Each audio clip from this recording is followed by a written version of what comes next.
Independent thoughts, independent life. This is Chad Benson. Since March, our lives have changed drastically. The invisible enemy, COVID-19, swept across our beautiful country and impacted all of us. My deepest sympathy goes out to everyone who has lost a loved one. I know many people are anxious and some feel helpless. I want you to know you're not alone.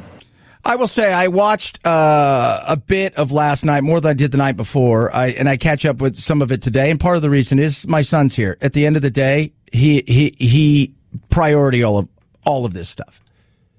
It's all noise outside of that.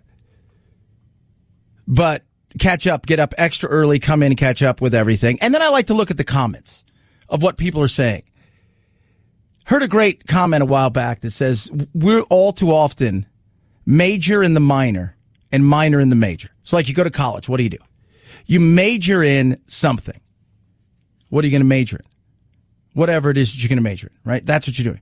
We in life are majoring all too often in the minor stuff. The reality TV. What did he say? What did he tweet? What was she wearing last night? My goodness, she looks like she's straight out of Castro's playbook.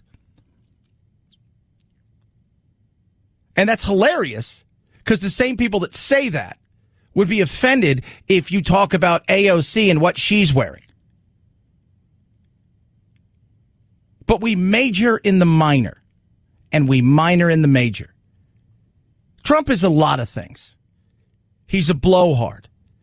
He tells, as we would say in England, porcupines, lies about all kinds of stuff that he doesn't really need to.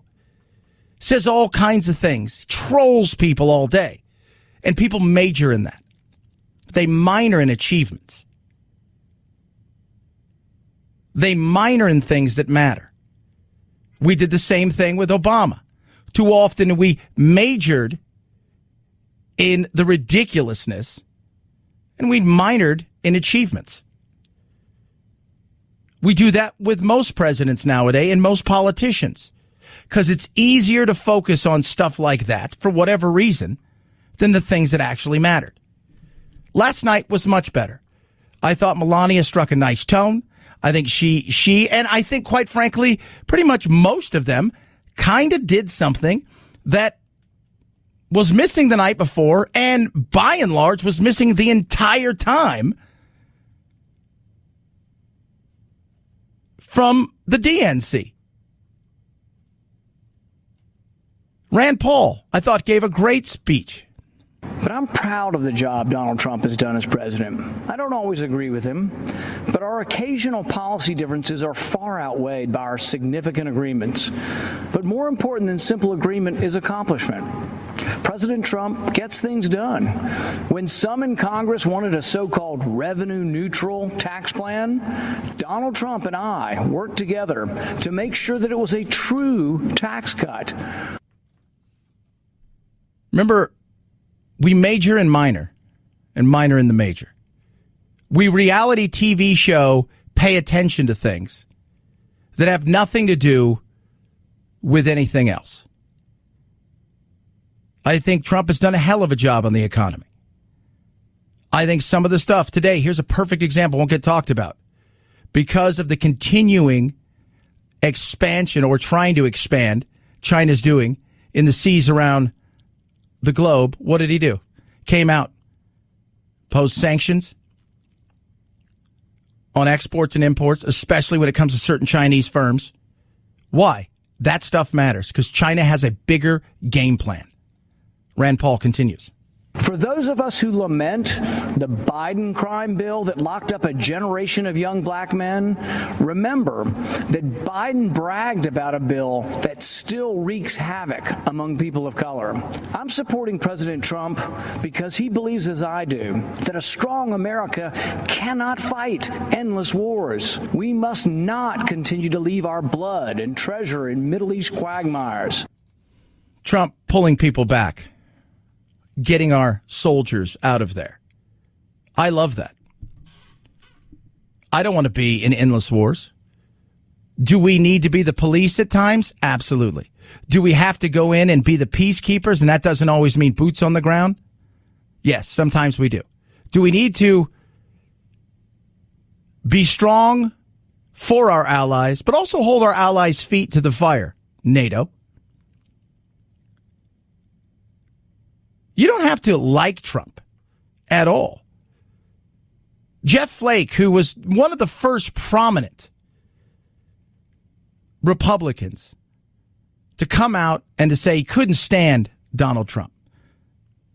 He was a senator here. He's been very vocal the last 48 hours. But when you go and look at his voting bill, it was almost 95% he was with Trump. We major in the minor. We major in the tweets. We major in, did you hear what he said? We major in the chaos. We major in things that really don't do anything. Well, they make us look bad. They make who look bad? Us. Us who? The United States. Really? Look, since I was a kid, I've traveled the world. I've been very fortunate because I had a skill and a drive to play soccer. Since I was a kid, everywhere I went is, oh, you're obnoxious Americans. That wasn't because of Trump. We major in the minor. We do. Well, Trump in Russia. No, it's Trump and Putin. That's what you want. Go look. See the sanctions Trump's put on Russia and his administration. What about what about China? Trump's been tough with China. Has it hurt us? Yes, it has. Would we like it to only hurt them? Absolutely. That's not the way it works. Mike Pompeo, and we'll talk about him, the Hatch Act and things later, talking about China. I'm Mike Pompeo, speaking to you from beautiful Jerusalem. This president has led bold initiatives in nearly every corner of the world. In China, he's pulled back the curtain on the predatory aggression of the Chinese Communist Party. The president has held China accountable for covering up the China virus and allowing it to spread death and economic destruction in America and around the world. And he will not rest until justice is done. And he has ended the ridiculously unfair trade arrangement with China that punched a hole in our economy. Those jobs are coming back home. Has he slipped up? Could he be tougher? Yeah, he could. Should he hold their feet to the fire more when it comes to things like the Uyghurs? Absolutely. Should he be better in race relations? We can argue that. But we sit here too often and focus on things that have very little to do with every day, very little to do with impact, because we're so interested in the snapshot world of celebrity and chaos. And I think sometimes we major all too often in the little things. And we forget that instead of minoring in the big, we should flip it around. 323-538-2423 at Chad Benson Show is your Twitter. Feel free to tweet at me. You can text the program as well. Love hearing from every single one of you. We're going to talk about the chaos and the craziness in Kenosha. And it is. It is chaos. It is craziness. You've got people that have been shot. You have two people that are dead, one person that is injured. There's some more things going on out there. It is an ugly situation. And now you've got what seems to be armed vigilantes and rioters. You have people that are losing their businesses. You've got chaos. People are pissed. People are upset. But instead of destroying, we need to figure out how we get past this and build up. People lash out. There's anger everywhere. It's sad. That's not who we are. We've got unrest going on. We're going to talk about that because we need to. Again, conversations we need to have, but we don't have because we live in a 24-hour news cycle, and the conversations without action is just a waste of time. 323-538-2423 at Chad Benson Show is your Twitter. Feel free to tweet at me. You could text the program as well. Does it feel like life's getting a little bit back to normal? It kind of does. Went to the Spirit store yesterday, the Halloween store. Jack's already got a costume, which will be one of like 8 costumes he gets between now and Halloween. And we've already started decorating because I'm doing Halloween. But like movies out here, they're opening the theaters this weekend for Harkins, and some AMCs are starting to open up. And I'm excited about it. And people are going, are you going to go to a movie? And I'm like, yeah, I am going to go to a movie. Absolutely.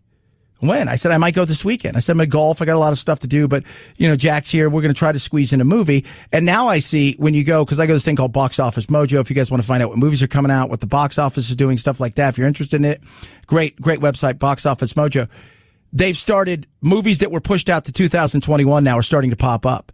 For instance, The Conjuring's got a new movie. It's the 3rd installment. It was supposed to be set for 2021. They see a hole in the marketplace. They're releasing it next Friday. And it's just a sense that I feel like we're getting to some normal way of dealing with this. And this is part of living with it, living through it, living around it when it comes to the coronavirus. 323-538-2423 at Chad Benson Show is your Twitter. Tweet at me, text the program, HelloFresh.com. Delicious. Got home last night. Took me 20 minutes. A little taco action. So HelloFresh is America's #1 meal kit. What's it do? Gets delivered straight to you. It's pretty simplistic, right? You order, it's contact-free, comes to your door.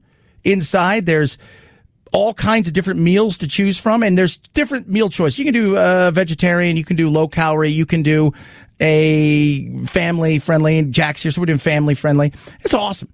It's awesome. It takes about 20 minutes from the time you decide what you're going to choose. So there's a recipe card, tells you how to assemble everything, put it together. It's easy. And what it does is it takes the entire planning process out. Plus, there's no food waste, which is awesome. That saves you money. And you're going to save 40% versus shopping at the grocery store. You can switch plans up. Jack's here, so I added more meals. Weeks that I'm going to travel, guess what? I can change that and say, I don't need meals delivered this week. Very flexible at HelloFresh. Check out how you can get this delivered straight to you. Save money. Go to HelloFresh.com. Promo code is Benson. Use that promo code. You're going to save $80 off your first box and free shipping. HelloFresh.com. Promo code Benson saves you $80 and gives you free shipping. HelloFresh.com. Promo code Benson. Chad Benson Show.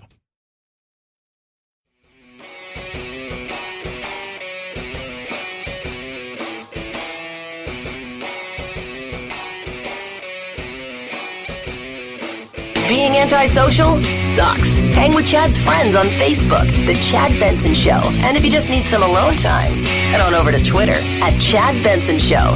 Either way, we can't wait to meet the real you.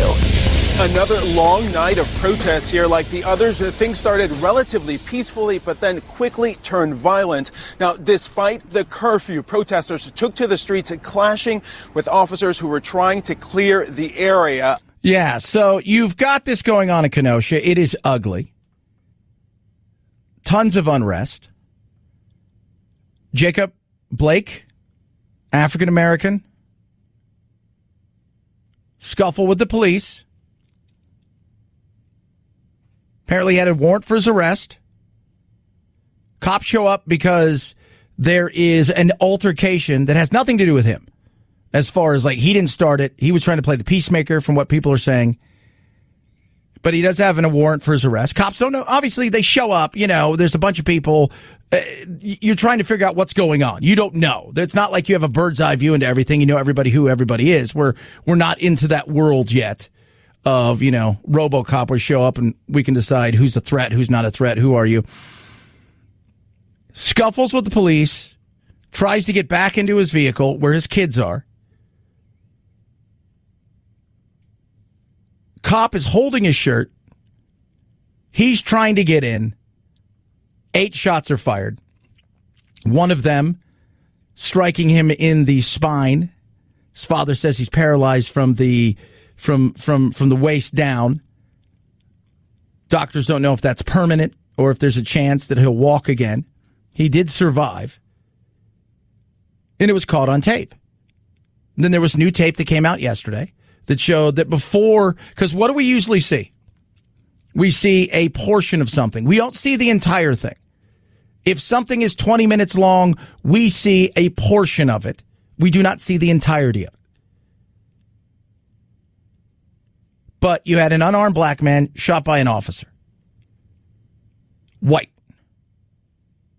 Why didn't they tackle him? So people are asking, why didn't you take him down? I think it's a fair question. What happened? You guys were scuffling. You see him get up, walks away. Why didn't he stop? Why didn't he do the things he was supposed to do? You're scuffling with the police. You're able to get free, and then you think you can get to your car and just drive away. I mean, all of these things are questions. Everybody has a part to play in this. But what took place and what's been taking place is unacceptable. I don't care what color you are.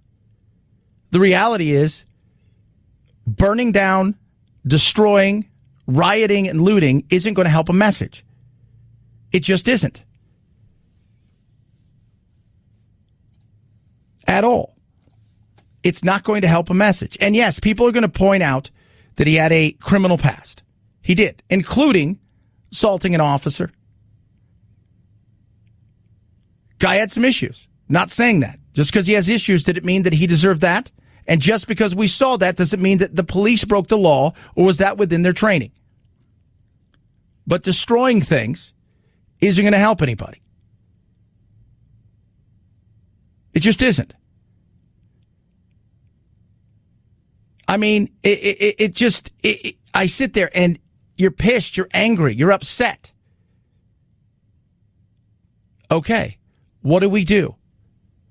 What are the actions we take to start address this thing in a much different way? Obviously, policing needs a modern twist that's different. We get that. Defunding isn't the answer.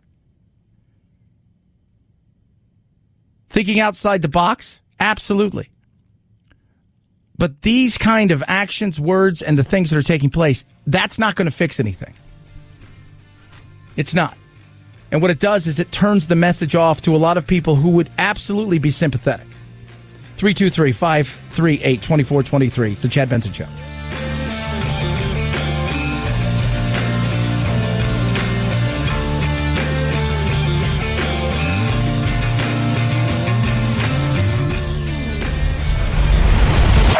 The Chad Benson Show.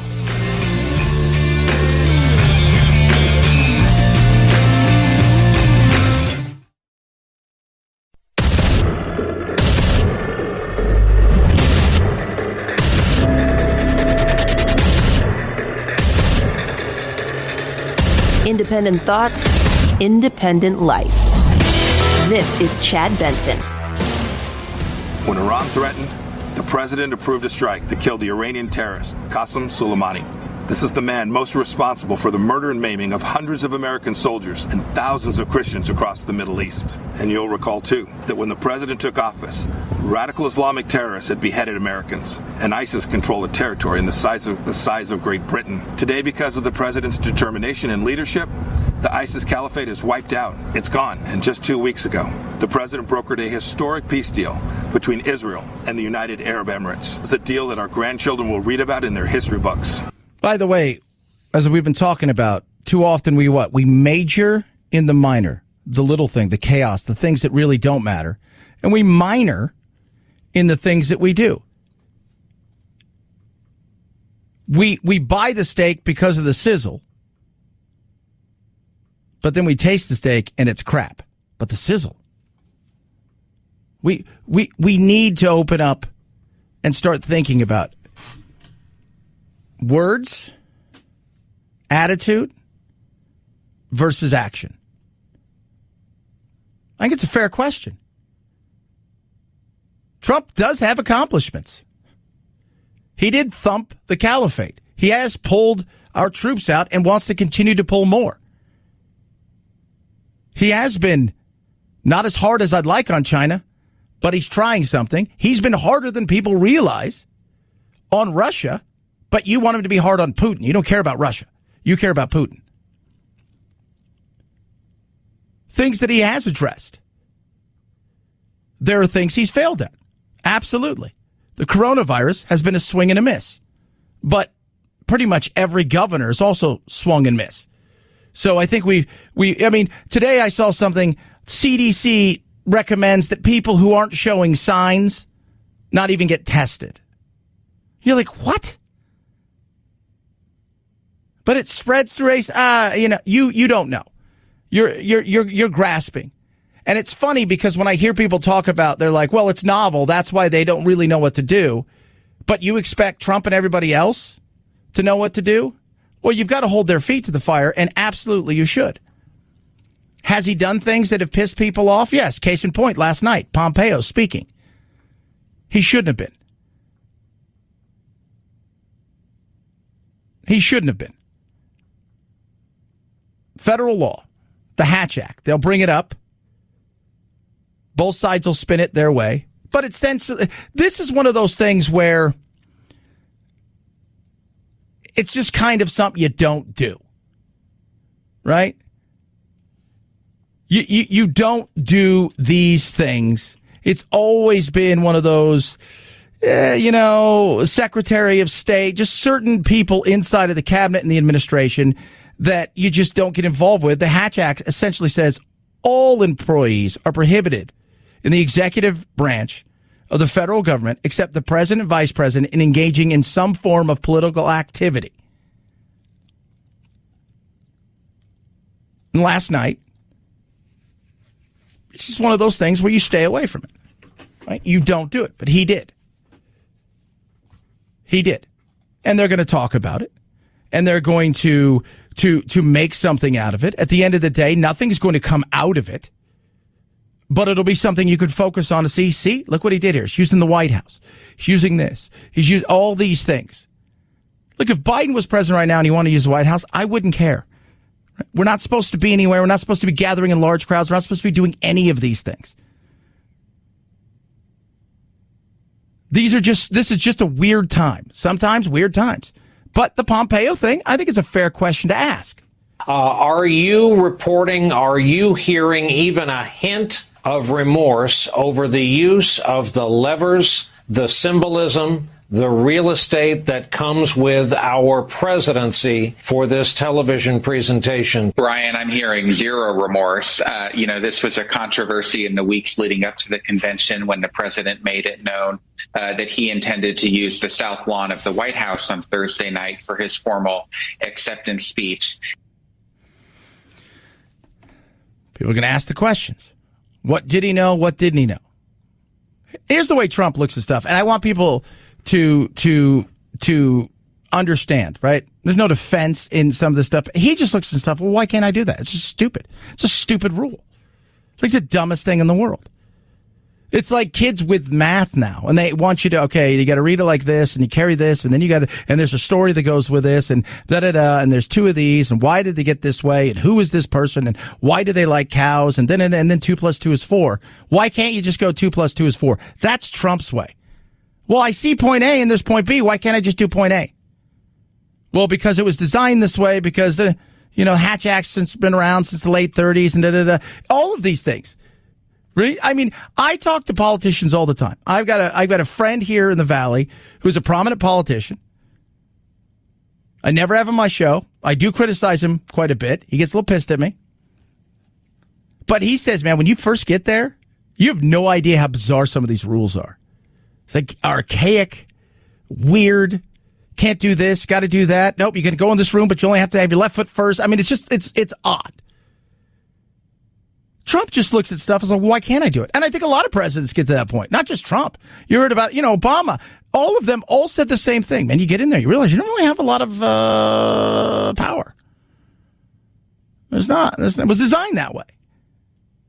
And that's why they get frustrated. That's why they use executive orders. Like, God. But Trump just looks and goes, well, it's stupid. Why can't I do that? But people focus on it all day. What's going to happen? Is this something else impeachable? These kind of things. We focus on really things at times that just don't matter. I tweeted out, what'd you think of last night? And the people that didn't like it are all focusing on the outfit that she wore. Or the hypocrisy of this, or the hypocrisy of, and it all has to do with words, has nothing to do with actions, has nothing to do with any of those things. It's all based on things that are very, very, very minute in the overall. 323-538-2423 at Chad Benson Show is your Twitter. Feel free to tweet at me. You can text the program as well. A lot of people want to know about what? The economy. Larry Kudlow.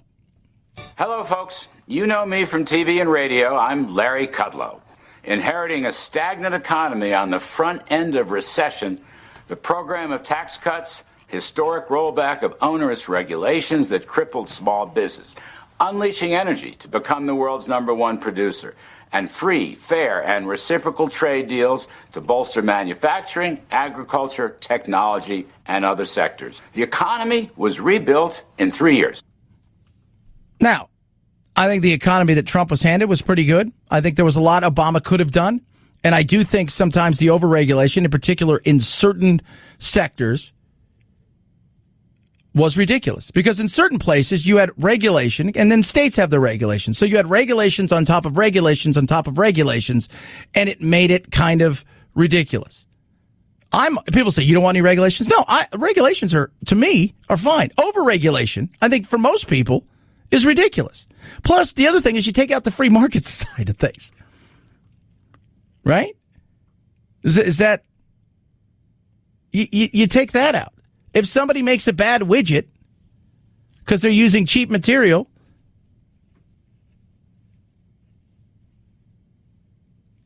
you say, I don't want to buy that anymore. Well, regulation would have stopped that. No, regulation may not have even stopped that. But what regulation would have done is it might have made that widget 10 times what it should be, and I would have had to spend more money to find out that they don't make a good product. Well, they could poison. Yeah, they could, but that's not happening like we think anymore. Why? Well, it's simple, because you can't do anything anymore without something getting out, for God's sakes. It will get out. It will. Right now, our economic health is coming back. With emergency spending and tax cuts, Americans are going back to work. There's a housing boom, there's an auto boom, a manufacturing boom, a consumer spending boom. Stocks are in record territory. A V-shaped recovery is pointing to better than 20% growth in the second half of this year. And we'll see if that happens. We will. We'll see if that happens. I think our recovery will be strong once we figure out how to live with this, through this, around this, while we wait for some sort of vaccine. Some sort of therapeutic. I do believe that's coming sooner rather than later. And how safe is that going to be? Dr. Gottlieb. The Trump administration was looking to fast-track the AstraZeneca-Oxford University vaccine for approval before the election. Would that even be possible? Well, I'm on the board of Pfizer, as you know. Pfizer and Moderna's trials are enrolling quickly. I have less information about AstraZeneca's trials, but Pfizer and Moderna, as of the end of last week, collectively had enrolled 25,000 patients in their 2 pivotal studies. I think if the vaccines are very effective, about 70 or 80% effective at preventing the onset of COVID or reducing symptoms, it's possible you can get a readout in October from one of those trials. That's 6 weeks away. That's pretty good, right? I mean, we're motoring through this thing. It's more likely that you're not going to get a readout until November because the vaccines probably are going to be about 50, 60% effective, and it's going to take a little longer to get a readout from those trials. But if they're very effective at preventing the signs and symptoms of COVID, you could get an early readout. But I wouldn't expect that. I would be anticipating that you're going to get a readout from these trials probably some point in November. And I still think that a vaccine available for mass inoculation is a 2021 event. Yeah, there's no doubt in my mind. For mass inoculations, people may get it. They may have something available. I don't know how many people are going to run out and have access to it and or want to take it early on. But I think it's out there eventually by the end of this year.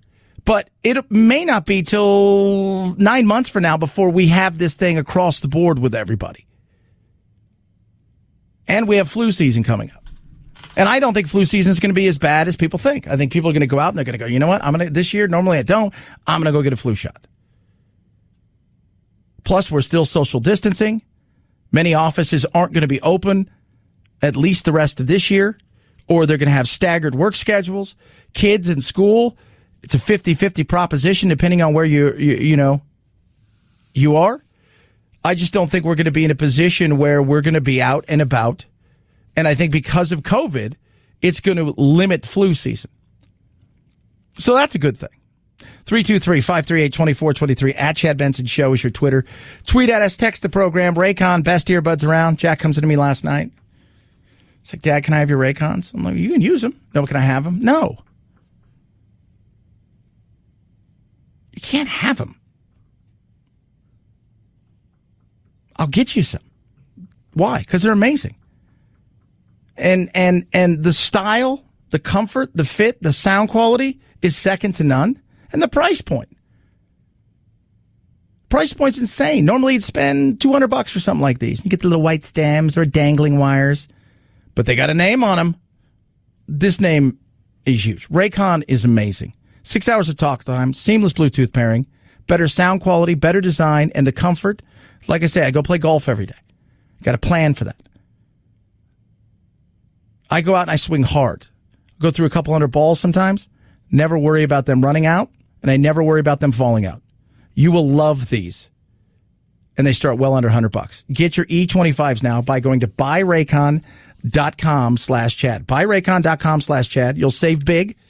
15% off something that is already super inexpensive. Yeah, that's a win. Buyraycon.com/Chad. Buyraycon.com/Chad. Chad Benson Show.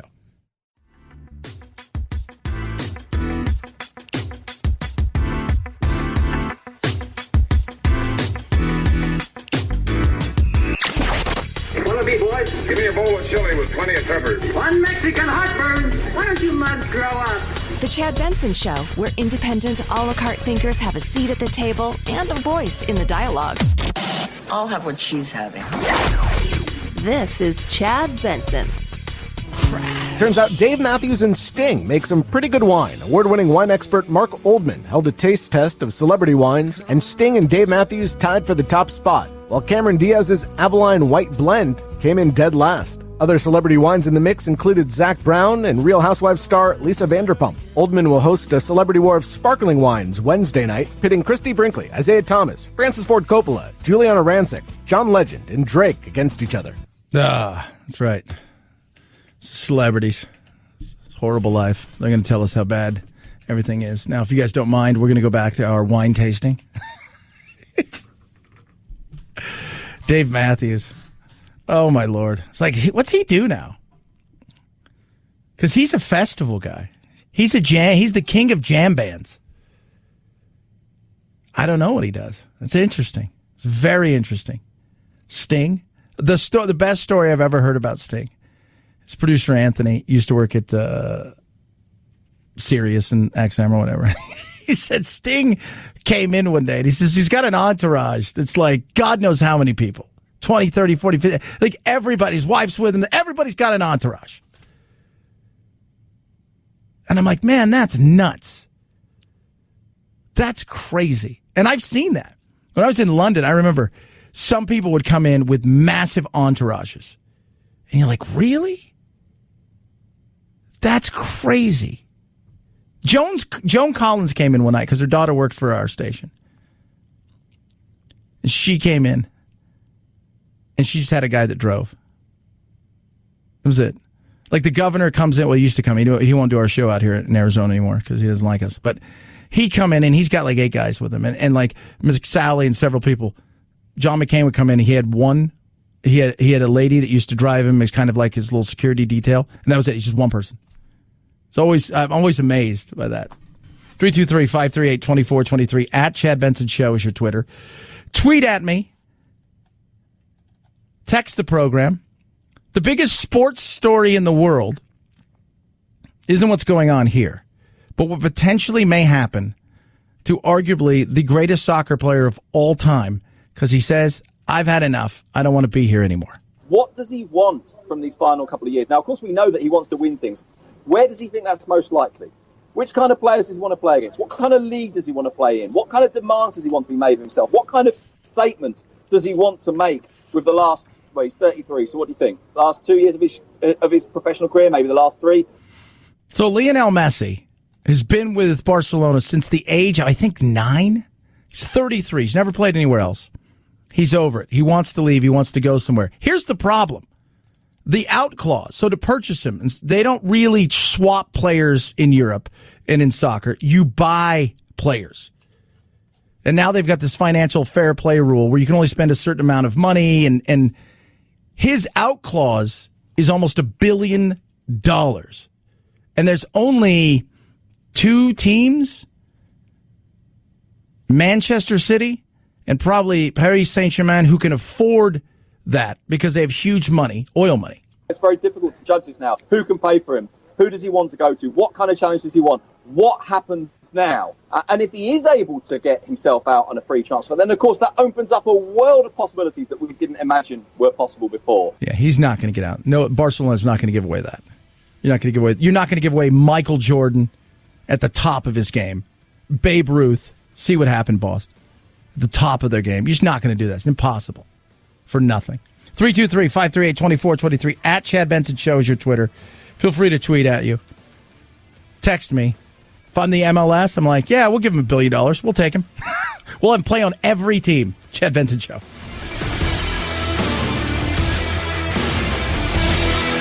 This is the Chad Benson Show.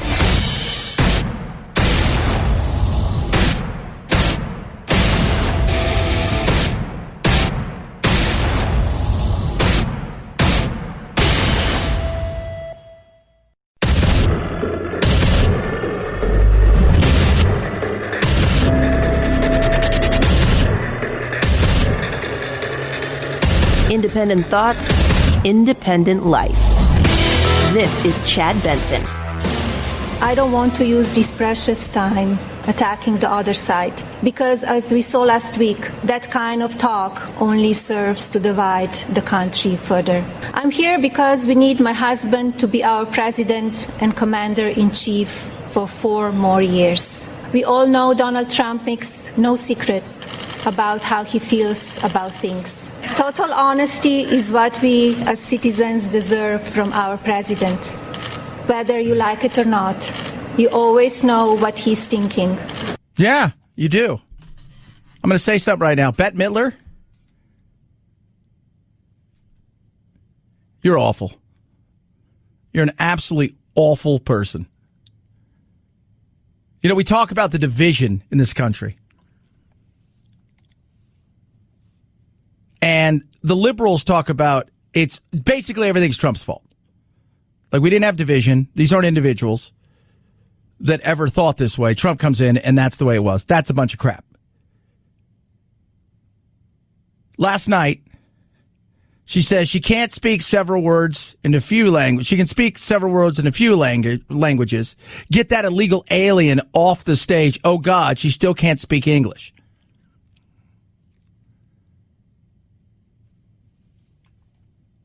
If that would have been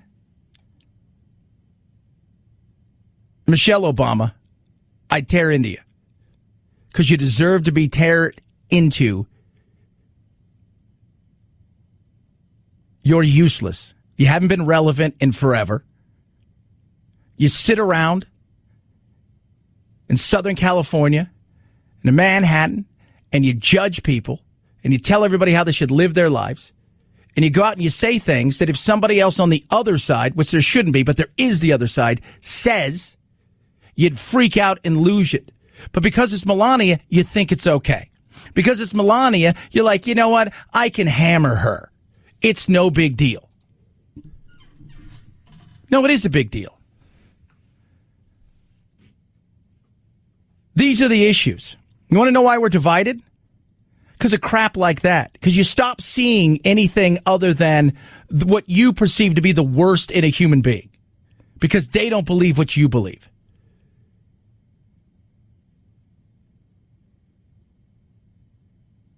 That's what... We could say all kinds of... Look, I got 1,000 jokes. We'd rattle off. I'm not going to do it. I'm just saying, that right there is the reason why. You want to know why Trump? That's why Trump. Because when you take a shot at her, there's a large portion of America who sits there and thinks, you think that about us? You think that about us? You think, basically, whatever that you believe is superior, and everybody else is. Would you do that for Obama? Let me tell you something. Do you remember when they did the tour of the Middle East and those SOB sheikhs and the rulers wouldn't shake her hand or do anything? I tore into them because you know what? At the end of the day, whether I like their politics, didn't like their politics, and I didn't have too many serious issues with Obama's politics, but I'll tell you one thing. That's my first lady. That's my first lady. She's part of us. We're all on the same team. You don't do that. You don't do that. We can have our differences, but when you get to the name calling, Trump's as guilty as anybody else. When you get to that point, you've lost the plot. You have. 323-538-2423 at Chad Benson Show. It's your Twitter. Feel free to tweet at us. Text the program. I thought last night was good. Thought it was much better. It was a much different feel last night. With faith and, you had all of these people that were coming together. It was much more uplifting than any of the nights have been through any of these. It was. If you were a Democrat and those were Democrats saying those things last night, you'd been like, that's a great speech. And if you were a Republican, you'd be like, oh, no. And vice versa. It was a good night. They promised positivity. We got a little bit on Monday, but mostly negativity. We got a lot more last night, and we'll see about tonight. And then who knows with Trump what will come, because he may unravel the whole thing. Or he may knock it out the park. He'll probably do all of those things, and who knows how long that speech will last. But I thought last night was good. I did. I sat there and I watched a little bit last night. Spent a lot of time with Jack. That's, to me, far more important. Where my priorities are. Remember, major and minor. We major in the minor. We spend too much time on things that we shouldn't, and we minor in the major. Jack is major in my life, and I major in him. He's here. That's the most important thing. I said, you know what? I'll get up extra early tomorrow. I'll come in and I'll watch these. And I did. Some of them, the speeches, I thought were really good. I thought Rand Paul did a hell of a job. But I'm proud of the job Donald Trump has done as president. I don't always agree with him, but our occasional policy differences are far outweighed by our significant agreements. But more important than simple agreement is accomplishment. President Trump gets things done. When some in Congress wanted a so-called revenue-neutral tax plan, Donald Trump and I worked together to make sure that it was a true tax cut. And that's good. I like that. And he does get things done. Some people don't like it. He's a bull in a china store. Melania said it. You know where you stand with my husband. Isn't that weird that, to me, I'd rather know where I stand with a human being rather than get the surprise at the end. Do you know what I mean? I'd rather know where I stand with somebody, good or bad. With Trump, he lays it all out there. He's transparent, and everybody's like, he's not. He is. It's completely him. I'm talking about just him. I'm talking about the administration, all that. I'm just talking about him as a human being. He doesn't have a filter, which is bad. And for years, on both sides, we've all said, you know what? I wish we had presidents that were, weren't always so careful. I wish we had politicians that maybe spoke their mind. What do you really think? Well, you've got one. And you don't like it. And a lot of that's on him. And the media. They sit around fighting all day. That's all they do. He trolls them. They troll him. They both need each other. They both hate and love each other. And they wouldn't have it any other way. I guarantee you, every single person that covers Trump, when their career comes to an end and they write their books, they do their stuff, what was the, all of these things. And they'll give anecdotes. Well, if Biden wins, Biden's presidency was pretty boring. I covered Obama and it was okay. But he wasn't as open as people think, because he wasn't. He promised all transparency. You go look at his history. Not as transparent as he'd like to make you think. Then on the other side, they'll all say the same thing. Let me tell you about Trump. Oh, my God.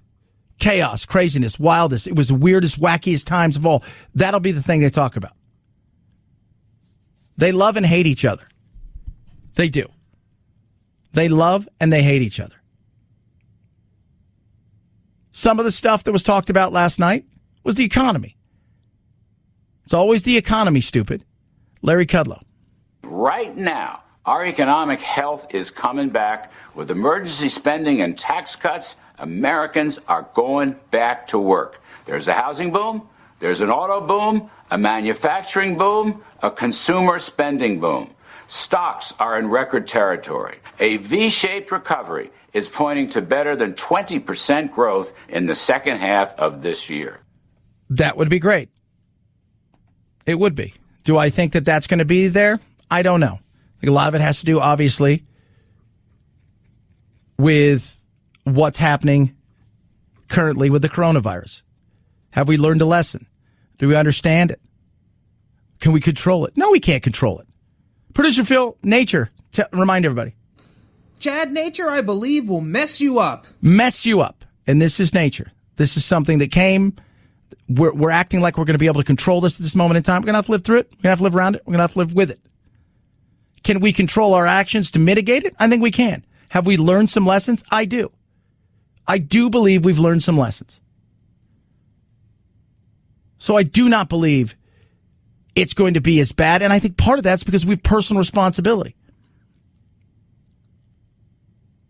Personal responsibility. I take personal responsibility in my actions. So should everybody else. Meaning, I wear a mask. Right? And your freedom's being taken away. No, it's not. I limit, which I normally do anyways, because I'm very much a homebody kind of, like, that's why I like golf. And I love to golf by myself. It's great. But I limit my activities and my exposure. I haven't seen a movie because they haven't been, nothing's been released. I normally see 30 movies a year. Sometimes more. I haven't seen a movie since February. I haven't eaten out at a restaurant, even though we've had some restaurants open, since January.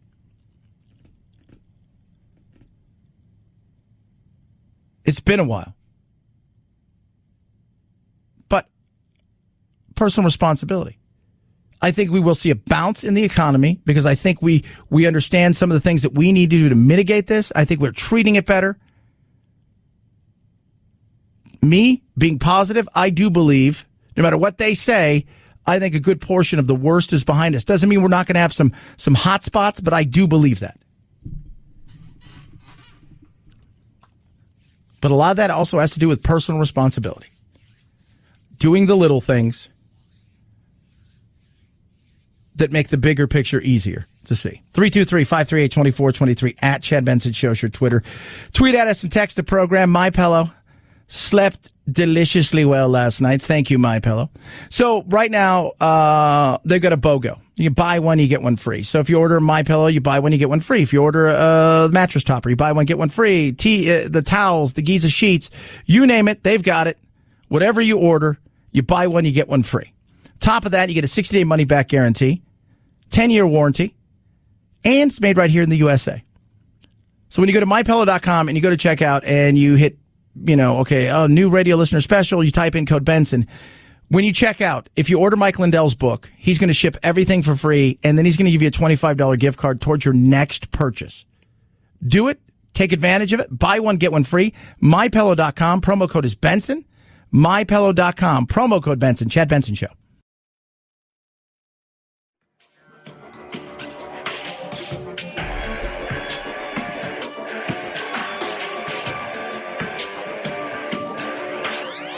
Warning, no snowflake zone. Uninformed opinions are in danger of melting. The Chad Benson Show. 5, 4, 3, 2, 1, 0. Ignition. Now it's time to find out what's trending. What's trending? Yeah, what does that mean? I mean something, right? Like it's trending on the old internet. What's trending? Let's take a look and see what's trending on the old interwebs. A lot of RNC stuff trending. Because, you know, that's what happens in the world that we live in. Things trend. Kenosha, also trending. More unrest. 2 people killed, 1 person injured in unrest there last night after the shooting of Jacob Blake, an unarmed black man. What they're saying now is the police had arrived, and within 3 minutes, the incident took place and he was shot. It's ugly. It's not going anywhere. National Dog Day. Also trending. Good for National Dog Day. I should post a picture of my dog. Bella Thorne is trending. She's earned over $2 million since she started in OnlyFans. But apparently there's not a lot of nudity on there. And I got to be honest with you, as producer Phil said, and I echo the statement, we're not paying you to keep your clothes on. It's not very nice, Chad. I'm just saying, that's not why you go there? I mean, can we be honest? It may not be nice, but it's the truth. That's it. Once again, don't focus on it. Well, that's not very nice. That's the truth. That's why you create one of those. Lionel Messi told Barcelona he wants to leave. Now, does anybody have $1 billion to pay for him? See how that works out. Head on over to Twitter. Bette Midler's trending because of what she said about the illegal alien speaking last night who can't speak English in Melania Trump. Yeah, she's wonderful. Hurricane Lara trending, as is Nick Sandman. More from Kenosha. Sean King. Sean King is a provocateur would be he's an activist / provocateur. He tweeted out to the Kenosha Police Department, if you don't name the officer who brutally shot Jacob Blake on Sunday, we will simply begin naming officers from your department who may or may not be him. Blanket, your protection of his identity is unethical. What's his name? How many officers can there be? I'm just curious. Like in Kenosha, it's not like there's, it's like, well, how big is our police force? Is 22,000. It's like there's 8 people. It's one of these 8. No. Let's take a look at Kenosha, Wisconsin. So you have 100,000 people. I'm assuming they probably have 100 officers total, and that includes officers that aren't out patrolling. Maybe a little bit more, maybe a little bit less. It's possible that there's that. I don't, I think we're going to find out sooner rather than later who he is. Still a long way to go. A lot of investigation. All sides have to be heard. We stopped doing that a long time ago. We're into snap judgments. And when the truth does come out, we no longer care because we made our judgment, we tweeted our tweet, and we moved on with our life. And even if we're wrong, we don't care. And that's all sides. 323-538-2423. At Chad Benson Show is your Twitter. Feel free to tweet at us. Text the program as well. James Kennedy is going to wrap up, put a bow on last night. Look forward to tonight. The RNC. He does it so we don't have to. Talk to him straight ahead. Chad Benson Show.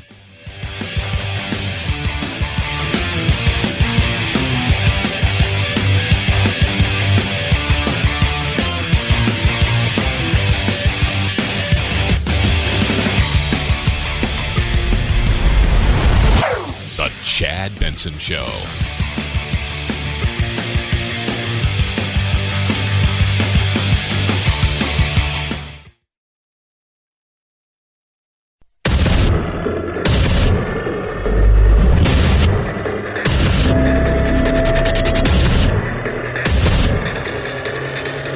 Independent thoughts, independent life. This is Chad Benson. First we were ignored, then we were laughed at, then they fought us, and then together we won. Over and over, issue after issue, the economy, the wall, the military, trade deals, tax cuts, Supreme Court justices, VA hospitals, prescription drugs, school choice, right to try, moving the embassy to Jerusalem, peace in the Middle East. Never-ending wars were finally ended. Promises made and promises for the first time were kept. Eric Trump last night, I thought he actually did a good job. Better than his brother. I think his brother is kind of like more in the mold of his father, a bit of a flamethrower. And they all can be. Let's be real. And I thought he did well. I did. And I have two people that are very, very close to me who are very left. And they said, you know what? He actually did a really good job. He did. He did a really good job. Joining us now is somebody who watched a good majority of this, so you don't have to. That's what we do for you here. We do it so you don't have to. We give you the updates on all sides. James Kennedy, Canadian Institute of Public Policy Research. So, Jim, a little bit more of an uplifting night, that's for sure, compared to night number one, which was the opposite of what they said they were going to do. How did you take it? Yeah, and I would definitely agree. More uplifting last night. Good speeches. It was good to see. You are never going to forget that Donald Trump is president. If it's simply not by the fact that he shows up 2 to 3 times a night on these, of course, it's because his name is mentioned 27,000 times. But he is the president. I guess that is what that's about. But him showing up is a little bit different than what you've traditionally seen in these types of conventions. But yeah, last night was uplifting, good speeches. I thought the John Ponder thing was very interesting and wonderful, very touching, very emotional. And also the naturalization ceremony. Another thing that was wonderful to see more Americans being brought in. Of course, the first thing you would see out on social media when that happens is, well, how would Trump do that? He's so anti-immigrant. It's like, well, no, he's anti-illegal immigration. He's not anti-legal immigration. Yeah, but to the left, immigration, no matter how you do it, is totally legal. And there's no such thing as an illegal immigrant, unless, of course, you're Bette Midler and you're going to tweet about Melania Trump. You know what, though, you said about Trump? He's treating this like Saturday Night Live, and he's popping in on as many sketches as possible. Yeah, no, that's I haven't thought of that. That's a very accurate statement. Absolutely. And I'm sure they would probably hold it the same way if they did it themselves. But yeah, no, that's right. Remember, the guy used to run a reality TV program, okay? Fairly successful, and I didn't ever watch it, but from my understanding, fairly successful, was on for a number of years. So he's experienced doing television. And frankly, he's Trump. He likes to see himself on TV. He likes to hear himself talk. I'm not going to argue with anybody on that. That's just a given. But there were good speeches. Like I said, the John Ponder thing.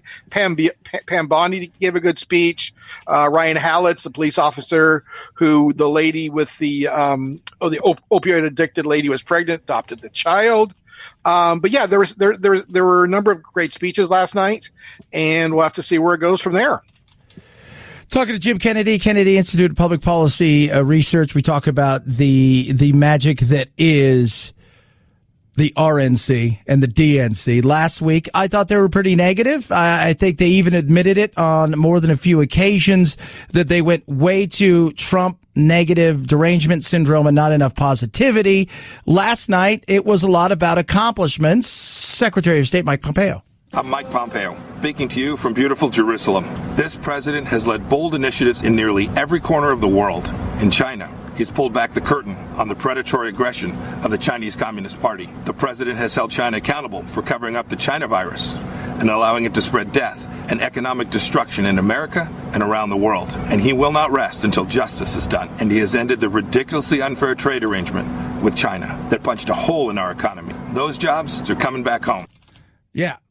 And you'd like to think so. I mean, proof is in the pudding. We all know that. But he has got some stuff done. And I've been saying all morning, Jim, that we major in the minor and minor in the major. The things that we should talk about doesn't get. But Trump likes the chaos. He loves the lunacy.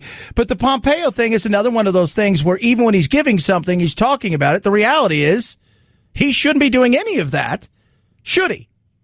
No, the left was going nuts. Hatch Act violations already. One of the Castro brothers, I don't remember which one, if it's Julian or whichever one. Fidel Castro. Yes. I think that'd be the nephew, actually. Yes. Was actually already announced they're starting an investigation. There's going to be hearings when they all get back from the summer recess about, Hatch Act violations. So, yeah, that's the first thing the Democrats threw out there. So it's like they're not going to counter the speech. They're not going to try to fact check it even. They're just going to throw he's violating the government, more corruption. It just feeds into their narrative of Trump bad, Trump bad, Trump bad. It was the first time a sitting Secretary of State has delivered a speech. Point is, okay, well, he did it from Jerusalem. That? Okay. Well, what? He was doing it from Jerusalem, but he was on the road. Would you prefer that he just cancel his trip and not do his job rather than just go ahead and continue to do it from Jerusalem and do it on tape after he had finished his day's work? You know what? The whole thing is the question is, should he have done it at all? Because outside of the president and the vice president, nobody should be having anything to do with political activities. You're supposed to say neutral is the way that everybody wants to paint it. We don't live in that neutral world anymore. We don't. In saying that, did it go far enough to violate the act where we're going to have hearings for months and months and all of this stuff? Yeah, that's the stuff. I think, again, we're majoring in the minor and minoring in the major. He shouldn't have done it. And I think Trump, maybe I'm wrong, Jim, because you support Trump. You're conservative. I'm an independent. I think Trump gets frustrated because I think he looks out there and he thinks, well, why can't we do it? Like, he likes me. I like him. I put him in there. Why can't he speak up for me? Why can't we go from point A to point B? Why is all this crap? Why can't we just do it? Sure, and I'm sure he found a lawyer in the House or in the White House that said, White House counsel's office that said, yeah, you can do it. No, I am a conservative. I do support Trump, but I did not vote for him. Just want to make sure that that's clear on that. But yeah, no, it hasn't been done. But why hasn't it been done before? Correct. There's nothing wrong with that. But again, the first thing is the immediate response is, not criticize. Well, this is the first time. It's Hatch Act violation, investigation. Who knows? This may be more grounds for impeachment based upon what the Democrats think. But overall, the speech was good. He brought up good points. I'm surprised that they weren't latching on more to the China virus comment because that usually sends liberal heads spinning when he says China virus because, of course, that somehow races to state where the virus came from. Well, he did. I mean, he did say China. He got to that point where he did say China. But I mean, that's the battle that's going on, and that's the stuff where we're not talking about the virus itself, Jim. What we're end up talking about is the fact that he said China virus, and people lose their mind over it. Talking to Jim Kennedy, Kennedy Institute of Public Policy Research, the night before the McCluskeys made their little starring role. Last night, a little bit different, Jim. They had Nick Sandmann. And I will say, I found him not unlikable. My classmates and I visited the Lincoln Memorial. I found myself face to face with Nathan Phillips and other professional protesters looking to turn me into the latest poster child, showing why Trump is bad. While the media portrayed me as an aggressor with a relentless smirk on my face, in reality, the video confirms I was standing with my hands behind my back and an awkward smile on my face. I thought he did a pretty good job. Again, these things are all taped, as we know. But I thought he did an okay job. The McCluskeys was a bit odd, and Kimberly Guilford, let's not even, her, just the whole thing. And by the way, you probably know this, Jim. Most people out there don't. I'll let everybody know. She taped that. And they said, do you want to do it again? And she's like, nah, we'll stick with that one. So what'd you think of Nick? I think Nick did well. I think it was interesting, though, for watching him. Actually, I was on watching CNN when he was delivering the speech, critiquing CNN and complaining about them after he'd getting paid off by CNN. So I'm not sure how thrilled CNN was to cover that speech. But no, he was good. It was funny. He looked a lot younger than I thought. I mean, when they put him in the tie and stuff, he didn't look nearly as old as I thought he was. From the other pictures, I thought he was more like closer to 20. I know he's like 17. But he just looked really 16-ish last night. So, I mean, that's only comment on it. Good speech. Of course, I don't think he wrote it, but it was a good speech. And it hits on all the points that were important to be made by what he was trying to do. Talking to Jim Kennedy, Kennedy Institute of Public Policy Research. So we've had 2 days. Tonight's number 3. What do we expect? Is Pence going to be, are we still going to keep this forward momentum of not being uber negative? Maybe keep it at a 7 instead of, a 10? Or is this going to go right back to where we were Monday and attack? I think they're going to have some people who are going to probably do attacking. Dan Crenshaw up tonight, and I'm sure he's probably going to be an attacking type speech. Joni Ernst is going to be up tonight. She may be doing a little bit of an attack. Mike Pence, I would probably think is going to take the high road because this technically would be his acceptance speech for the second term. Richard Grenell, who I believe is one of the few LBGT members of the former LBGT, former part of the Trump White House. Kellyanne Conway will be speaking also, and of course, Kellyanne is always full-throated defense of the president, attacking all of the Democrats out there. And Laura Trump will be up there, which I think we will have a full checkbox for your bingo card for all of the Trumps and or those that are sleeping and or married to Trump members. Yeah. No Marla Maples? No, we're not going to get people who knew. People who knew. You know what? Don't see her on the schedule. Oddly enough, I'm surprised at that. That's a good call. I do not see her on the schedule, though. You know, the attack dog thing, like Pence. I'm curious about Pence. I want to see, like how are you going to come at this? I mean, how do you, if you're Pence, in some of these, politicians because you got to remember, and you and I've talked about this, some of these people are delivering speeches not for so much for Trump, even though it's all about Trump, but also because they believe they're part of a future and expanding. I look at Pence and I'm like, okay, what do you do tonight? Because this is your last go around here, brother. So can you deliver something that's quality that also makes you relevant just in case Trump doesn't win? Yes, and also does that also mean that Mike Pence has a political future in 2024 if Trump does win and he tries to run as a sitting vice president, which has only successfully been done once in about the last 160 years, and that was George H.W. Bush for Ronald Reagan sitting vice president. So yes, I mean, he's got to be considered one of the contenders in 2024 if you're looking out that far. But, the VPs are often the people that are the attack dogs, where they like to, shall we say, let the president go high while the vice presidents go low and do a lot of the attacking. I'm not sure, because of Trump's ability to attack on his own without needing somebody else. Mike Pence might go a little bit more on the optimistic side tonight, but we'll have to see. But, he's just kind of a nice guy in general, so I would think he would be more optimistic than he would be, but I wouldn't put it past him to basically maybe do both in the speech. So it'll certainly be interesting to see what – yep. Absolutely. We shall see. Fantastic, Jim. As always, thank you so much for watching it. So the listeners out there don't, and we'll appreciate that. And I'm sure I'll get text later on tonight, and we'll talk to you tomorrow. Absolutely. Thanks, Chad. Jim Kennedy, Kennedy Institute of Public Policy Research. Follow him at Righty Jim. I just tweeted out. Watching this, it is kind of like SNL, right? So the DNC, Biden's that one who's he's not very good in front of the camera. Like in a situation where it's ad-libbing and improv and it was always awkward. So he was there less as a host if he was hosting Saturday Night Live. And on the other side, Trump wants to be in every skit, and he puts himself in every skit. And both of these things kind of remind you of SNL skits anyways. 323-538-2423 at Chad Benson Show. Car Shield. Amazing. Cars are lasting longer. I think average car goes about 11, 12 years on the road right now. And because they're lasting longer, people are keeping them longer. But after a few years, you no longer have a warranty, and you say to yourself, I like my car. I want to make sure it stays on the road. So what do I do to protect myself? Well, you get Car Shield. Right? Car Shield's amazing. 24/7 roadside assistance. A rental car for free while your car's in the shop. The shop is the shop that you choose. They get them paid directly. It's that simple, right? You pay a small deductible. Call them up. Tell them exactly what you're looking for. They've got plans to start as low as $99 a month.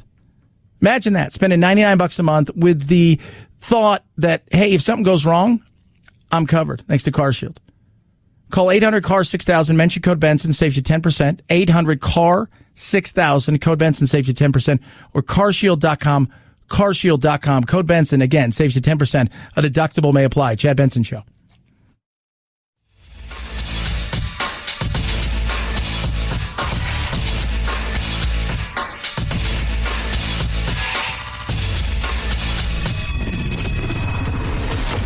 The Chad Benson Show, where we reach across the aisle and occasionally poke someone in the eye. Some of the Kenosha County Board of Supervisors have written a letter to Governor Tony Evers requesting he send 1,500 National Guard members to Kenosha immediately to help, quote, bring civility back to our community, end quote. That comes after other members urged the governor to reach out to President Trump and ask for 2,000 National Guardsmen. President Trump's chief of staff said Tuesday the White House offered to support Wisconsin, but was rejected by the governor. Of course. States want to do their own thing. States' rights. So you've got a riot going on. Nobody's paying attention to the curfew. Shocker. You've got unrest because of the shooting of a black man during a situation. And you're going to hear, look, here's what you're going to hear from both sides. This guy's criminal past and the things that he's done and what he was wanted for doesn't reflect who he is as a person. The other side's going to go, this is exactly who he is because he's already assaulted police, right? He's got charges out there that he was wanted for. Sexual assault of him. I mean, they're going to go, everybody's going to paint a picture of something. We don't know the whole story. What we see, we ask questions. Why didn't the cops tackle him? Why didn't they? How did he go from a position where there was a cop and they were scuffling, where he gets up and just casually walks to the front of his car? Why does the cop not pull him back when he's holding on to it? What is he reaching for when he goes inside? Did the cop really feel threatened? Did they know anything about this guy before? What do we know and don't we know? We see certain video angles that tell a little bit of a different story. One that shows him walking around the car and then being shot. The other one shows a scuffle between the police officers and him. Why did he resist? All of these things are fair questions to ask. But what's happening in Kenosha right now needs to stop. It does. It absolutely needs to stop. Destroying your community, killing the boogaloos or whatever those idiots are that are running around acting like they're out there being the Avengers. It's one thing if you're protecting your property. It's another thing when you think, I'm going to go regulate. Shut up. It's not helping. It isn't. But much like Portland, much like Seattle, much like Chicago and several other places, you better get a handle on it early. Because if you don't, you'll end up like those other places. And that's not good for anybody, especially the community. People want answers? I think we're going to get answers. Will they be the answers people want? That's a different story. 323-538-2423 at Chad Benson Show is your Twitter. Tweet at me. Text the program as well. Love hearing from you. Check out Chad Benson Show TV. That is the YouTube channel. Go there, check it out. This is the Chad Benson Show.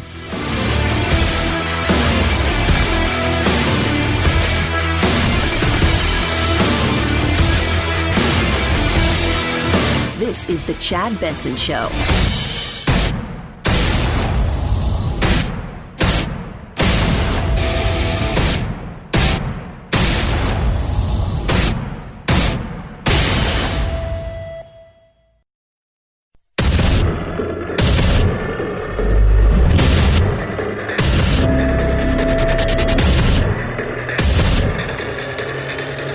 Independent thoughts, independent life. This is Chad Benson. I'm Tiffany Trump. Who? People must recognize that our thoughts, our opinions, and even the choice of who we are voting for may and are being manipulated and visibly coerced by the media and tech giants. If you tune into the media, you get one biased opinion or another. And what you share, if it does not fit into the narrative that they seek to promote, then it is either ignored or deemed a lie, regardless of the truth. Yeah, there's some to that. And sometimes it is a lie. Sometimes it's just a lie. And other times, Tiffany, it's the truth. But they spin it in a different way. because they want to make it feel that way. Look, I work with a lot of liberal journalists.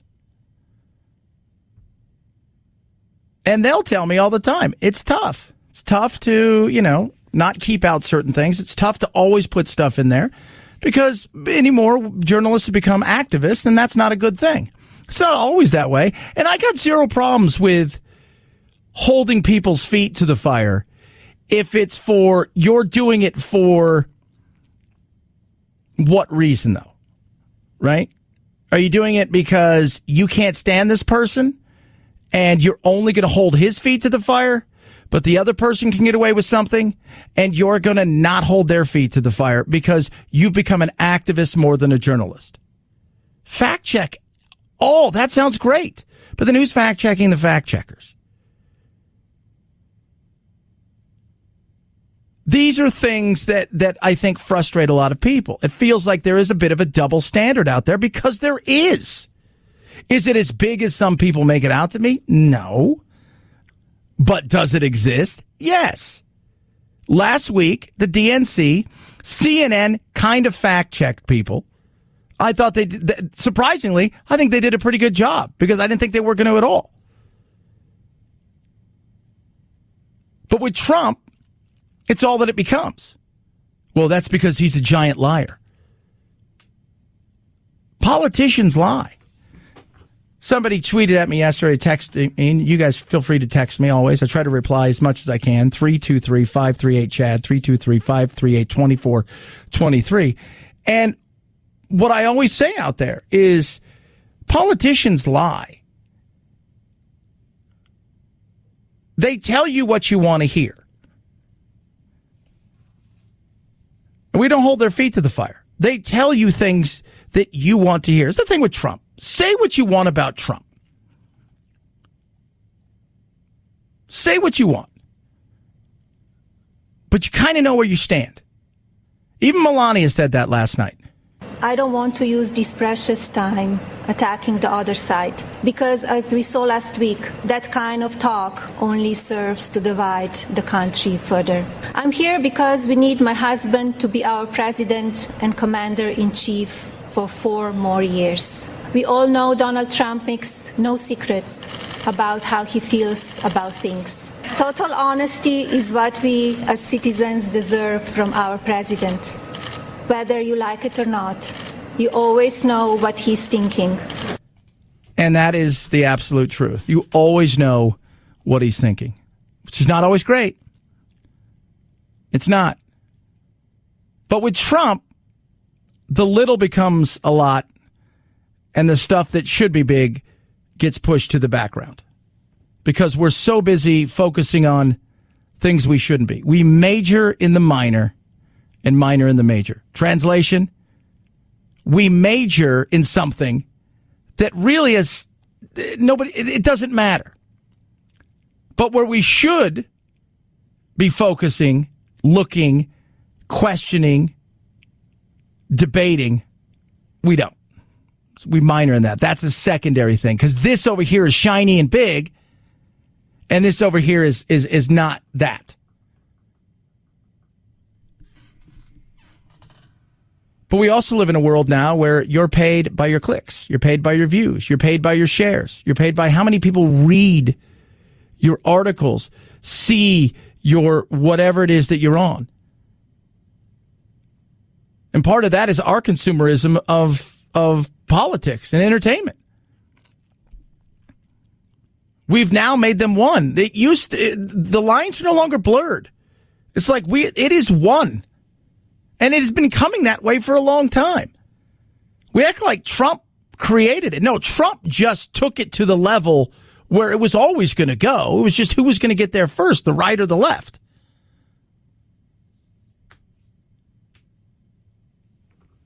We spend more time not talking about the things that Trump has done.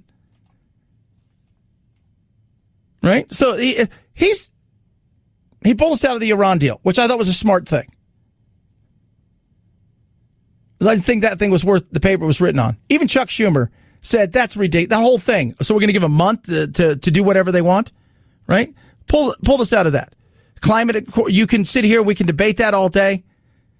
But that thing, like everything else, was all about feeling good.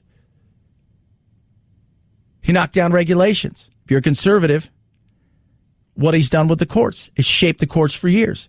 He needs to hold China's feet more to the fire, but nobody else was holding China's feet to the fire. Nobody else was saying the things that need to be said. He's holding NATO accountable. And yes, like it or not, he's been tougher on Russia than any other president since the Cold War.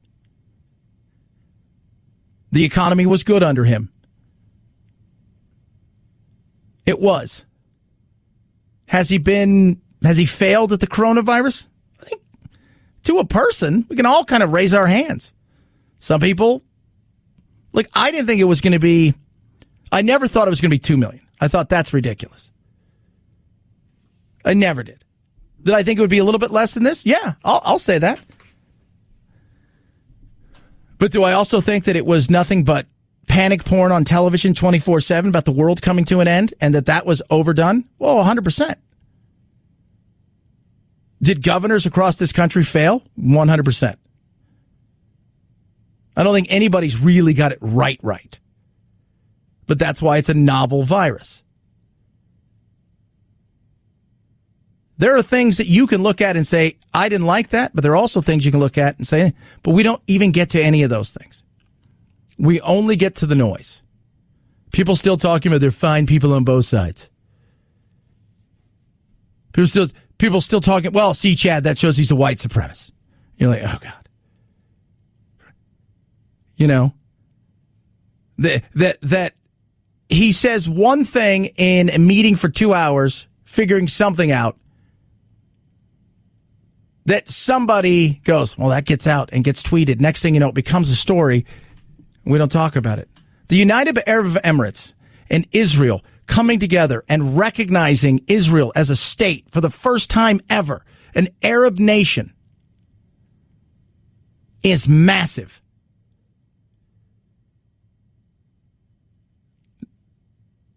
Nary a peep. That was Barack Obama. They may give him 5 Nobel Peace Awards. Little things become big. Things that are real and matter become little. Because one is something that you can freak out about. The right does it all day long. I got friends in this business who will focus on stuff 24/7 because they know it's going to get views, it's going to get clicks. You know how easy it is to be a flamethrower? You know how easy it is to come and say ridiculous things and focus on one silly thing? It's so easy. I prefer not to do that. I want to give all sides of a story, and I never want to influence you. I just want to make you think. And if I can make you laugh, that's even better. And if you come see my concert with my band, it's a 3-piece band. Bulletproof Boy Scouts. It's the name of our band. If you come see us, you know, Phil on the guitar and the drums, me on the harpsichord, and producer Anthony on the actual harp, just sitting on it. He doesn't play it, just sits on top of it. You guys will be impressed. But if I can make you think a little bit, I can make it, if I can give you the other side of something that maybe you're not thinking about, and you guys do the same for me, that's a win. Never tell you how to vote. But I'm also not going to throw insane things out there because it's so easy. And that's what happens with Trump. Lost always inside of the chaos, too often than not, is the other things. I see it in sports. You see it all the time in sports where guys have all the talent. They have all of these things and they have this great work ethic. But outside of it, they're crazy. They're loony. They do all of these crazy stuff. And then you forget, oh, that guy was amazing. He was awesome. But there was so much other stuff. And that's partly on Trump. 323-538-2423 at Chad Benson Show is your Twitter. Perfect example last night. I thought Melania knocked it out of the park. She did a great job. From insults to her dress, it's never about the message. It wasn't. It wasn't. And the right will say, well, if you did that to AOC, what would happen? You're evil. You're bad. You're all of these things. Both sides do it. 323-538-2423 at Chad Benson Show, Twitter. Tweet at us, Raycon, best earbuds around. Love mine. You'll love yours. My son loves mine. Jack last night. Dad. What? Can I have your Raycons? You can use them. But can I have them? No. Don't tell him, though. I ordered him some Raycons. I did. He gets the E25s like everybody else. Best earbuds around. 6 hours of talk time. Nice noise isolating fit. You're making phone calls. I do a lot of phone calls, do a lot of video calls. Guess what? I hear, they hear. Everything else around, quiet. I love that. It is amazing. Seamless Bluetooth pairing. The best sound quality. Normally you'd spend $200. Not spending that anywhere near this. Anywhere near this with Raycons. The other thing I love about these things is I work out a lot. I go hit golf balls. I work out a ton. And I try to work out where, you know, you're out there. Like, I'll go hit 100, 200 golf balls sometimes, and I'll play around. And these things don't fall out of my ears. I love that. That is awesome. What are you waiting for? Get these. No stems, no wires. Go to buyraycon.com/Chad. Buyraycon.com/Chad. You're going to save 15%. They start well under $100. Buyraycon.com/Chad. The best earbuds around. Period. Case closed. Buyraycon.com/Chad. Chad Benson Show.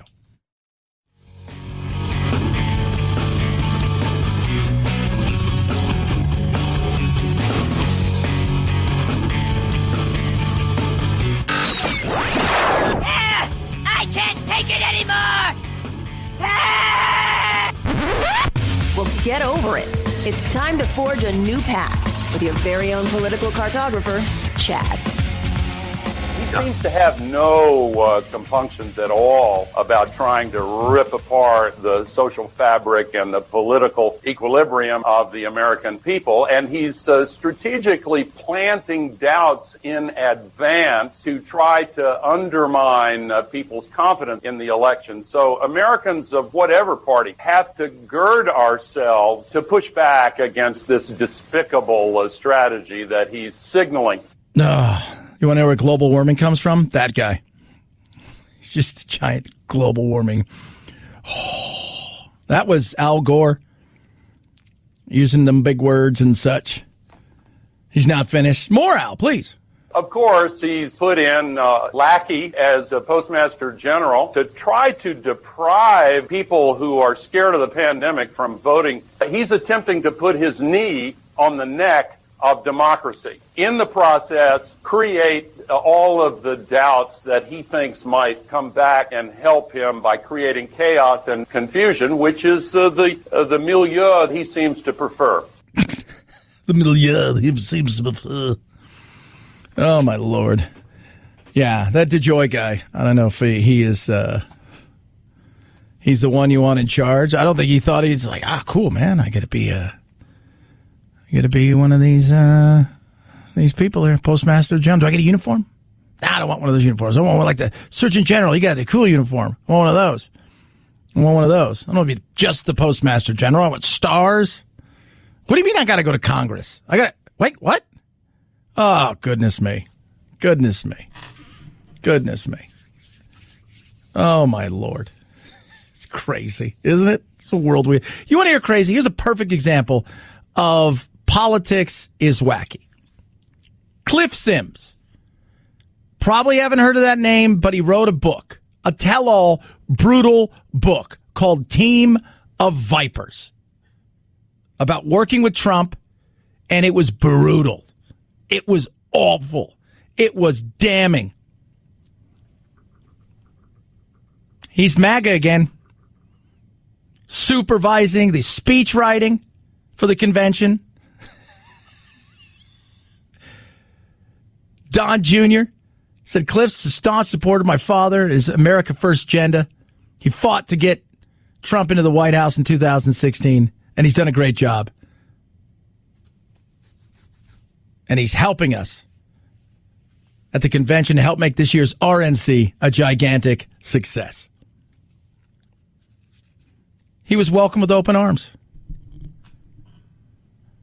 So, isn't that weird? Welcome to the world of politics. It's wackiness. It's crazy. It's lunacy. So you write a tell-all book, becomes a New York Times bestseller. You go on everything saying, oh, my God, it's the worst of the worst. It's evil. It's bad. It's vile. It's, oh, I can't. This bad. Oh, I need a gig. Hey, yeah, come on back in, man. We're good. We're good. We're solid. So weird. 323-538-2423. At Chad Benson Show is your Twitter. Tweet at me. NBC getting hammered yesterday. So Usain Bolt had a birthday party, and his birthday party, he won a mask-free birthday party. Lo and behold, he's got the coronavirus. Not even he can outrun the coronavirus. NBC tweets out a picture. World record sprinter and 8-time Olympic gold medalist Usain Bolt has tested positive for the coronavirus and is self-isolating at his home in Jamaica. And the picture underneath is Kevin Hart. He says, I must have gotten really fast and tall overnight. He goes, he wants to take advantage of this moment, race anybody in the world. He also joked that he's no longer doing comedy due to my Olympic training schedule. And he also said that it was completely disrespectful in so many ways. And it was ridiculous, but it's kind of funny. But it was ridiculous. Do I think that person who posted that picture was racist? No, they probably went to Google Images, and for whatever reason, there was a picture, and he just grabbed it. Or she grabbed it. Could be anybody. Chad Benson Show.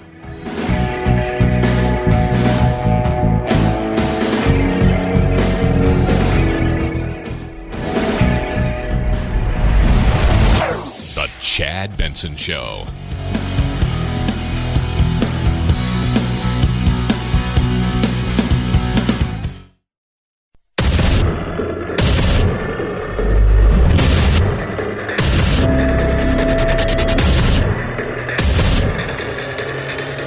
Independent thoughts, independent life. This is Chad Benson. After weeks of encouraging people to get tested if they may have been exposed to COVID-19, the CDC is now changing its guidance, now telling the public testing might not be necessary. When asked to explain, the Department of Health and Human Services responded, saying the new guidelines were updated to ensure testing is used appropriately. And the CDC recommends the decision to be tested should be one made in collaboration with public health officials or your healthcare provider based on individual circumstances and the status of community spread. Wait, hold on. So now no test. Wait. So do we not test? How does this work? Test? No test? Maybe? Can't really? I don't know. It changes. Everything seems to change. The WHO says this. The CDC says that. Right? ABC's over here going, when smoke is sin. I mean, it's none of this makes sense anymore. Everybody go get tested. Oh, hold on a second. Remember we said everybody go to get tested? Yeah, don't do that. Remember, was it Ghostbusters? They fired up the things. Hey, Egon, is there anything we should know? Yeah, don't cross any of these lasers. Otherwise, you'll essentially evaporate. And then at the end, they're like, hey, we need to do this. That's what I see is going on here. Do it. Don't do it. Maybe. When? I don't know. Yes. Go. Maybe not. It's up to you. Call your healthcare provider. I think Americans, whether they believe it's as bad as it is or they think it's far worse than it is, I think all of them have come to the point where they're like, you know what? I'm going to do what I think is best because I don't know if I trust any of you, regardless of political affiliation. 323-538-2423 at Chad Benson Show is your Twitter. Feel free to tweet at me. You can text the program as well. Tonight, night number 3 of what we call the RNC. Who's going to be big? Who's not going to be big? Who's going to deliver and not deliver? There was some good stuff last night that isn't being talked about. I think Nick Sandman did an okay thing. This is Kentucky AG Daniel Cameron. My name is Daniel Cameron. He the said first African-American Attorney General in Kentucky. He's a proud Republican and supporter of Donald J. Trump. I was raised just a few miles from Abraham Lincoln's birthplace. Our first Republican president believed in compassion, self-reliance, equality, and justice. Sadly, there are some who don't believe in this wisdom or in the better angels of our shared American history as they tear down the statues of people like Ulysses S. Grant, Frederick Douglass, and even Mr. Lincoln himself. Yeah. So he came out. He hit pretty hard. I like a lot of what he had to say. I think he did a good job. And this is another one of those things. Remember, these are, as much as they're about the here and now, these are also a platform to raise your profile within the party when people look to the future. It's your audition. So if you're a comic or you're a band, you want to be the opener, right? You want to get on that stage because you're hopefully one day going to raise it up to you want to get higher and higher on that stage. So one day that you're the headliner, that people are opening for you. I think he delivered a great speech. Even as anarchists mindlessly tear up American cities while attacking police and innocent bystanders, we Republicans do recognize those who work in good faith towards peace, justice, and equality. Whether you are the family of Breonna Taylor or David Dorn, these are the ideals that will heal our nation's wounds. Republicans will never turn a blind eye to unjust acts, but neither will we accept an all-out assault on Western civilization. We've talked about the culture war that's going on here and where you're seeing this. Let me tell you something. What's going on in Kenosha? Jacob Blake being shot by a white officer, a black man, video of it. Then there's other video of them fighting. All of this stuff, the unrest, the burning down of the buildings, all of these things that are taking place. What's going on in Portland and Seattle. Don't think that people aren't paying attention and going, you know what? I don't want that. I don't want that. And while that may not have a national effect on the election, what it could potentially have is an effect on the elections in those states where you're getting Republicans going, I'm not going to give you that. They gave you that. I'm going to give you something else. That is going to have an effect. How can it not? The chaos that's going on out there. What about the inequality and unrest? Absolutely, we should be talking about it. We should talk about the whole thing, not just one. We don't do that because we pick the side we're on, and we're only going to tell the score of our team. It shouldn't be that way because we're all in this together, whether you like it or not. And quite frankly, I love it. I like that we're all in it.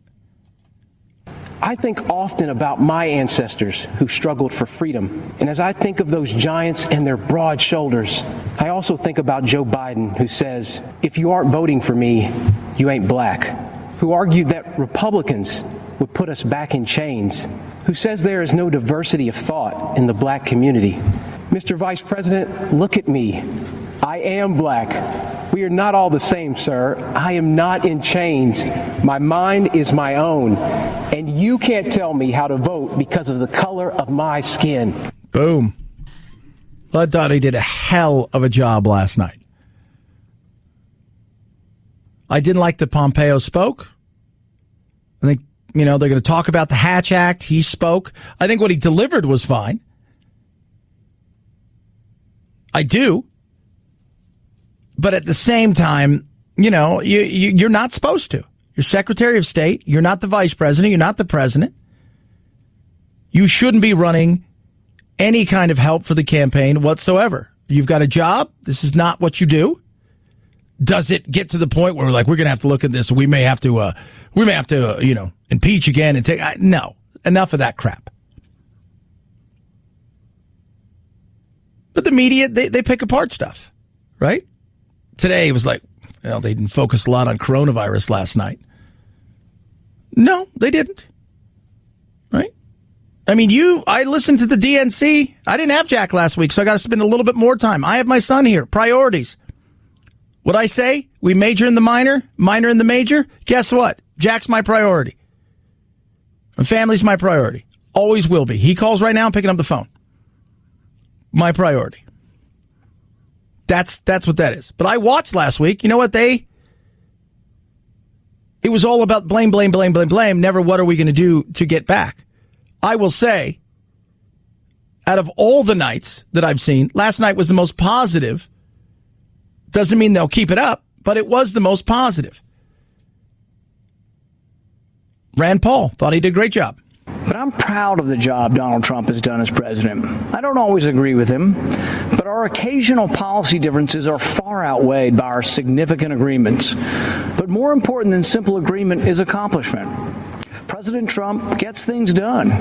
When some in Congress wanted a so-called revenue-neutral tax plan, Donald Trump and I worked together to make sure that it was a true tax cut. I thought it was good. He hit on stuff that we don't talk about because we major in the minor. We major in the chaos. We focus on the trolling, the fighting, the arguing, the narratives that media wants to paint. Same thing happened with the right and the way that they went after Obama. They majored in the minor. Thought Obama did a pretty damn good job. I think he was handed a bunch of crap. He was. And I think he navigated the best that he thought and what he thought he could do. We differed on policies in a lot of stuff, but I thought he did a pretty damn good job in a lot of things. I was more pissed about the fact that he got us into more wars that we don't talk about. But all in all, I didn't dislike Obama, but so many people major in the minor. We don't focus on the achievements because we're too busy focusing on certain attitudes and words that were said. For those of us who lament the Biden crime bill that locked up a generation of young black men, remember that Biden bragged about a bill that still wreaks havoc among people of color. I'm supporting President Trump because he believes, as I do, that a strong America cannot fight endless wars. We must not continue to leave our blood and treasure in Middle East quagmires. Spot on. Spot on. Those are real. Those are tangible things. Pardon the guy last night. Oh, but I can't believe he did that as a political stunt. Well, first of all, these are all political stunts. Welcome to the world of politics and the world that we live in today. But he did do a crime bill. We forget that. He is pulling our soldiers out. He did squash ISIS. They're never going to, they're never, just like cockroaches, they're never going anywhere. You're not going to get rid of it. But I think it's safe to say the Middle East we ain't talking about it. What about his love affair with Kim Jong-un? When's the last time you've heard him rattle a saber? Curious. There's a lot of things that we just completely ignore. On to something else to complain about something else. We missed the big pictures. Both sides do it. But the left, over the last 3 years, does it constantly, all the time, 24/7. There's plenty of things that you can go out and complain about that matter. While he's been hard on China, to me, he's not been hard enough.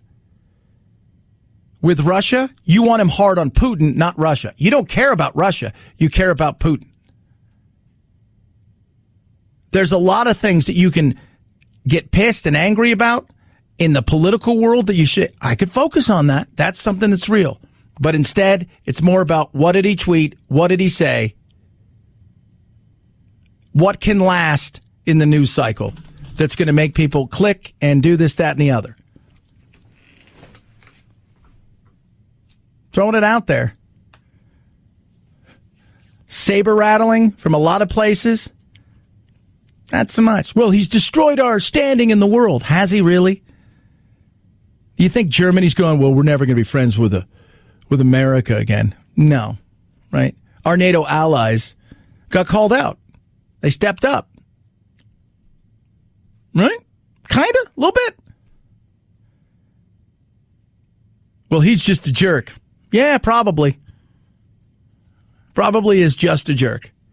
In saying that, too often we major in the minor and minor in the major, when maybe we need to look at everything. 323-538-2423. At Chad Benson Show is your Twitter. Speaking of everything, it's called Master Class. 85 different classes from the world's greatest of the greats at their profession, at what they do. Serena Williams, she's going to teach you tennis. Annie Leibovitz, she's going to teach you photography. Tony Hawk, skateboarding. Phil Ivey, how about this? Going to teach you a little bit of poker, maybe learning from Gary Kasparov, and you name it. The list goes on and on. Steve Martin teaching you comedy, on and on and on. And it's great. So it's 20 classes. Each class is broken down to about 10-minute segments. You do it at your own time. They've got downloadable materials that help support it. You watch at your own time. You watch anywhere, right? You could be going home at night, watching on your smart TV. Next day, you can be sitting at work and you've got a 20-minute break. You can flip on one right there on your smartphone. It is incredible. It really is. If you've ever thought to yourself, I'd love to learn how to, do a script, right? Write a script for something. Like, because I always had this dream. Shonda Rhimes, one of the best in the business. Grey's Anatomy, Private Practice, Scandal, you name it. She's going to teach you how you go about doing that in her masterclass. It is awesome. Go to masterclass.com. Use code Benson, all right? When you do, you save 15%. You get unlimited access. Masterclass.com/Benson. Masterclass.com/Benson. 15% off your annual membership. You get unlimited access to all of this stuff. And I'm telling you guys right now, you get sucked in. You're like, well, what? And it's, even if you're like, I've never thought of something like that, you know what you find out? You get really intrigued in something and you learn. And that's the beauty of it. It's totally inexpensive. Masterclass.com/Benson. Chad Benson Show.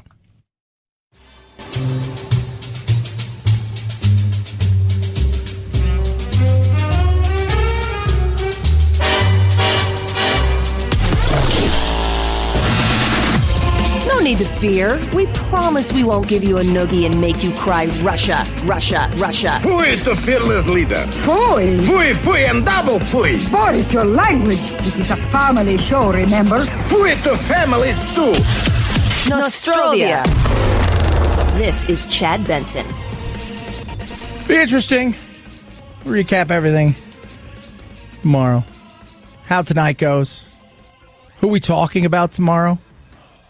Last night was definitely the best of all of these nights of these bizarre, semi-live, a lot of taped speeches and, RNC, DNC stuff. But can they keep the positivity? I hope so. I hope they keep the positivity. I really do. I don't want to hear negative stuff. And there's a difference between, look, you know what? Times are tough. We're going to have to work hard. We're going to have to, we have some austerity measures. We're going to have to tighten our belts. Everybody's going to have to participate in this going forward, but we will get through this. And the other side sucks and has destroyed our world. That is two different things.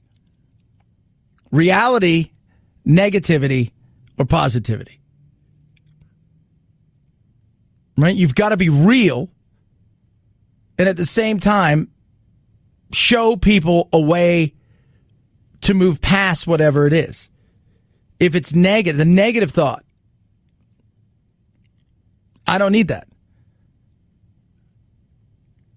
I still have no idea what the platform really is other than on the Democratic side when it comes to Biden, which is what? Honestly. Higher taxes, more regulation, kinder, nicer, but how are you going to deal with stuff? Tell me what you're going to do different than Trump has done in the Middle East. I said it earlier. Do we hear tons of rumblings out there? Just curious.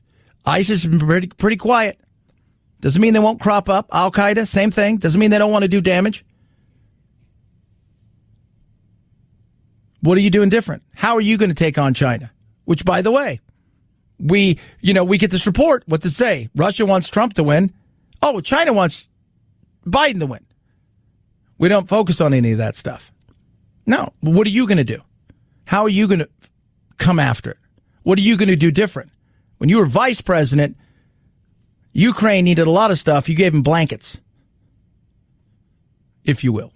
Not just blankets, other things too, but not what they asked for. A lot of things that I want to hear from. We all too often focus on things that we don't need to focus on. Stop majoring in the minor and minoring in the major. Flip it around. 323-538-2423 at Chad Benson Show is your Twitter. Feel free to tweet at me, text the program tonight, throughout the day, whenever. Check out Chad Benson Show TV on the YouTube and the Instagram as well. Have a blessed, wonderful day. We got you over the hump. We tend to do that here. It's the Chad Benson Show.